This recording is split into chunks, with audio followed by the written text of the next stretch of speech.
Hi everyone, আসসালামু আলাইকুম। সবাইকে আজকের এই ভিডিওতে স্বাগতম। আজকের এই ভিডিওতে আমি এসএসসি ফিজিক্সের দ্রুতি এবং বেগ নিয়ে আলোচনা করব। সো এগুলোকে খুব ভালো করে বোঝা উচিত। যদি এখন না বুঝো তাহলে নেক্সটে কিন্তু অনেক সমস্যায় পড়তে হবে। সো আশা করি যদি তুমি এই ভিডিওটা সম্পূর্ণ দেখতে পারো তাহলে দ্রুতি এবং বেগ নিয়ে একদম তোমার সব ধারণা কনসেপ্ট একদম ক্লিয়ার হয়ে যাবে ইনশাআল্লাহ। আর যারা এখনো তোমরা এখনো রেডটপ বা ইউটিউব চ্যানেলকে সাবস্ক্রাইব করো নাই, তোমরা করে ফেলো এবং রেডটপ আর ফেসবুক পেজটাকে ফলো দিয়ে দিও এবং অবশ্যই তোমাদের বন্ধুদের মাঝেও এটাকে শেয়ার করে দিও। সো চলো আজকে আমরা দ্রুতি এবং বেগ নিয়ে আলোচনা করতে যাচ্ছি। সো দ্রুতি আসলে কি এবং বেগ কি, এটা আগে সংজ্ঞাটাকে দেই।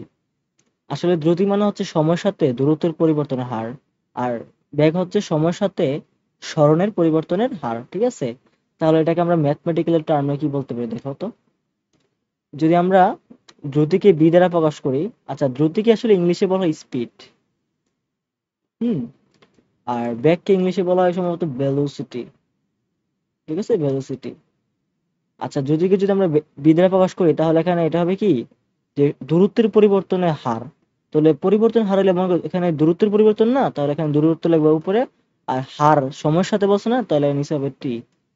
তাহলে এই যে যদি আমরা বি লিখি, এই যে ব্যাককে যদি বি বি ধরি তাহলে এটাকে হবে স্বর্ণের পরিবর্তন হার। তাহলে স্বর্ণের পরিবর্তনকে যদি আমরা এস লিখি আর হার বললে টি দ্বারা ভাগ করবো, যেহেতু সময়ের সাথে পরিবর্তনের হার। আচ্ছা একটু খেয়াল করো তোমরা এখানে। হুম। এখানে এই যে ডি, এটা হচ্ছে শুধু দূরত্ব। তাইলে হ্যাঁ, দূরত্বের পরিবর্তন যে কথা, দূরত্ব এক কথা, তাই না? তাহলে এটা আর কি, এটা আসলে কি একটা স্কেলার রাশি কিনা বলতো? স্কেলার রাশি।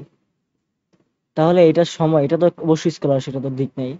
আর এই যে সরণটা, এটা কিন্তু নির্দিষ্ট দিক আছে, সো এটা একটা কি ভেক্টর রাশি। এই যে এটা ভেক্টর রাশি, এটা কি সরণ, সরণ হচ্ছে কি ভেক্টর রাশি।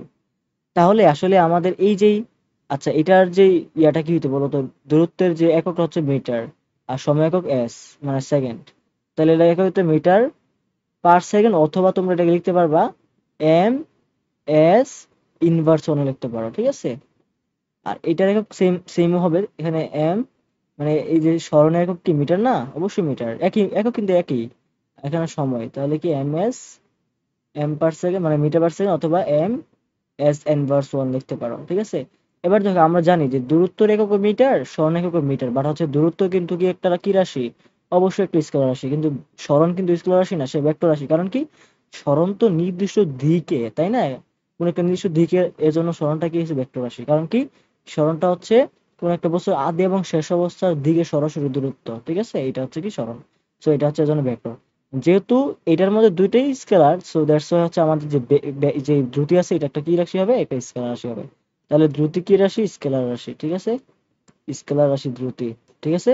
আর যেহেতু এখানে আমার এই যে বেগ, এই যে বেগের কথা বলছি, বেগের যেখানে যেহেতু সরণটা হচ্ছে ভেক্টর রাশি, এর জন্য পুরো বেগটা কি হবে, একটা ভেক্টর রাশি হয়ে যাবে। সো বেগ হচ্ছে কি, বেগ হচ্ছে ভেক্টর রাশি। ওকে, সো এটা খুবই ইম্পর্টেন্ট বিষয়। এবার দাও, বেগ কখন হবে, যখন একটা সরাসরি সরলরেখিক দূরত্ব দিয়ে যদি যাবা, অতিক্রম করবা, তখনই হচ্ছে আমাদের বেগ কাউন্ট হয়।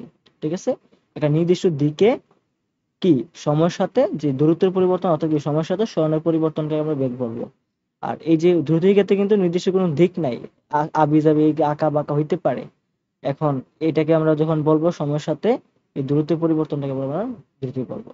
আচ্ছা, দ্রুতির মধ্যে একটা বিষয় বুঝতে হবে যে আমার তাৎক্ষণিক দ্রুতি, দ্রুতি বলতে একটা টার্ম আছে, তাৎক্ষণিক দ্রুতি। ঠিক আছে, সো তাৎক্ষণিক দ্রুতি যখন তুমি করবা, তখন এই যে বেগটা হবে এখানে ডি ডেল টি হবে, মানে তাৎক্ষণিক দ্রুতি হচ্ছে তুমি একটা খুবই অল্প সময়ের ব্যবধানে তুমি যে দূরত্ব অতিক্রম করবা, যা যে দূরত্বের পরিবর্তন হবে সেটার হার আর কি। তাহলে এখানে দূরত্বটার পরিবর্তন ডেল টি ধরো, ডেল ডি ধরো, এবং সময়ের পরিবর্তন ধরো ডেল টি, যেখানে সময়ের পরিবর্তনটা খুবই কম। ঠিক আছে, তো এইটার যে রেশিওটা মানে del T divide by del D divide by del T, অর্থাৎ কি যে অল্প সময়ের মধ্যে যে দূরত্বের পরিবর্তনটা, পরিবর্তন হারকে আমরা বলবো কি তাৎক্ষণিক, তাৎক্ষণিক দ্রুতি। ঠিক আছে, তাৎক্ষণিক দ্রুতি। আর এখানে আচ্ছা বেগের ক্ষেত্রে আমি তোমাকে বলি, বেগকে আসলে দুই ভাগে ভাগ করা যেতে পারে। বেগ, হ্যাঁ, বেগ আসলে দুই ধরনের হইতে পারে। একটা হইতে পারে সুষম, একটা হইতে পারে সুষম বেগ, একটা হইতে পারে অসম বেগ। অসম বা অসুষম বেগ বা অসম বেগ, এটাকে চাইলে আমরা সমবেগও বলতে পারি, সমবেগ। বা এটাকে অসম বলতে পারি, ঠিক আছে? অসম বেগ। আচ্ছা, এবার একটা কথা মনে রেখো, সুষম বেগ মানে কি চিন্তা করো, অলওয়েজ বেগ সমান, ঠিক আছে? অর্থাৎ কি প্রতি সেকেন্ডে সেকেন্ডে আমার সমান দূরত্ব অতিক্রম করবে, সমান সমান সমান দূরত্ব অতিক্রম করবে প্রতি সেকেন্ডে সেকেন্ডে।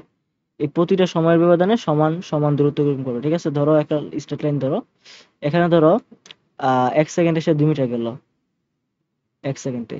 তো পরবর্তী 1 সেকেন্ড, এই যে 1 সেকেন্ডে এখানে মোট কত হবে, 2 সেকেন্ড হবে, হ্যাঁ? এই পরবর্তী 1 সেকেন্ডে গেলে আবার 2 মিটার, আবার 1 সেকেন্ডে গেলে কত, আবার গেলে তোমার 2 মিটার, এইরকম করতে আবার 1 সেকেন্ডে গেলে 2 মিটার। এবার দেখো প্রতি এই যে সময় ডিস্টেন্স হইতেছে, ডিস্টেন্সের সাথে আমার অবশ্যই কি হইতেছে, আমার যেই যে তোমার কি স্মরণের পরিবর্তনটা অলওয়েজ কি হইতেছে, সেম হইতেছে। তাহলে এটাকে বলবো কি আমরা সুষম বেগ হতে বলবো। আচ্ছা, এটা গ্রাফ হিসেবে দেখলে যেতে পারে এভাবে।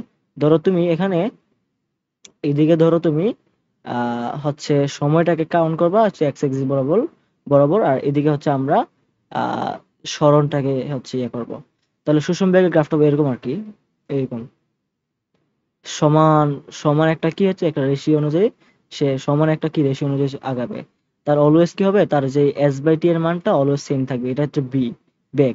তাহলে এটা এস বাই টি এর মানটা অলওয়েজ কি থাকবে, সেম থাকবে, এটা হচ্ছে সুষম বেগ। কিন্তু অসম বেগ মানে কি, অর্থাৎ ধরো তুমি একটা রাস্তার মধ্যে যখন সাইকেল চালাইবা, তুমি ধরো একবার এক এক সেকেন্ডে ধরো তুমি 10 মিটার গেলা, হ্যাঁ? পরে 1 সেকেন্ডে 10 মিটার নাও যেতে পারো, 5 মিটার গেলা। এরপরে 1 সেকেন্ডে তুমি মনে করো গেলা আরো 15 মিটার। এই যে কমতেছে বাড়তেছে, এটা তো কোনো নির্দিষ্ট ইয়ে নাই, তাই না? সো এটার যে গ্রাফটা এমন হইতে পারে, ধরো এই যে এদিকে তোমার ধরো টি স্থাপন করলাম, এদিকে হচ্ছে আমরা সরণটা স্থাপন করলাম, তো এরকম হইতে পারে, এটা হচ্ছে অসম। কোনো নির্দিষ্ট এটা কি এই যে এস বাই টি এর রেশিওটা, এটা তো বি, তাই না? এটা কিন্তু অলওয়েজ সেম থাকবে না, কম বেশি বাড়বে কম এরকম আর কি, এটাকে বলবো আমরা অসমবেগ। কিন্তু সমবেগের ক্ষেত্রে কি অলওয়েজ আমার কি প্রতি একক সময় আমার সেম দূরত্ব সেম সরণ কিন্তু অতিক্রম করবে। আবারও বলি, প্রতি একক সময় কি আমার সেম দূরত্ব অতিক্রম করবে, প্রতি একক সময় কি হবে, আমার সেম ডিসপ্লেসমেন্ট কি হবে, অতিক্রম করবে বা সরণ অতিক্রম করবে, ঠিক আছে? কিন্তু অসমবেগের ক্ষেত্রে কিন্তু প্রতি সেকেন্ডে সমান আহ যেই সরণ সেটা অতিক্রম করবে না, কম বেশি হবে, ঠিক আছে? এটা হচ্ছে অসমবেগ। সো তাহলে আজকে লার্নিং কি শিখতে পারলাম, দ্রুতি এবং বেগ শিখতে পারলাম। দ্রুতি মানে হচ্ছে সময়ের সাথে দ্রুত পরিবর্তনের হার, এবং দ্রুতিটা অবশ্যই কি একটা স্কেলার রাশি, কারণ হচ্ছে এখানে ডিস্টেন্স, দূরত্বটা হচ্ছে একটা স্কেলার রাশি, এই জন্য। আর বেগ হচ্ছে সময়ের সাথে সরণের পরিবর্তনের হার। এখানে আমার যেহেতু সরণটা হচ্ছে একটা ভেক্টর রাশি, এজন্য ভেক্টর রাশি, তো ব্যাগটাকে আমরা ভেক্টর রাশি বলবো, ঠিক আছে? আর এখানে আমরা সুষম বেগও জানতে পারলাম, অসম বেগও শিখতে পারলাম। সুষম বেগ মানে কি প্রতি সেকেন্ড বা প্রতি একক সময় কি আমার দূরত্ব, যে সরণের যে পরিবর্তনটা অলওয়েজ সেম থাকবে। আর অসম বেগ হবে কি প্রতি আহ মানে একক সময় হচ্ছে আমার সরণের যে পরিবর্তনটা এটা সেম নাও থাকবে না, কম বেশি হবে, ঠিক আছে? এটা শিখতে পেলাম আজকে। সো আমি আশা করি তোমরা ভালো করে বুঝতে পারছো। তোমাদের সবাইকে অসংখ্য ধন্যবাদ ভিডিওটি দেখার জন্য।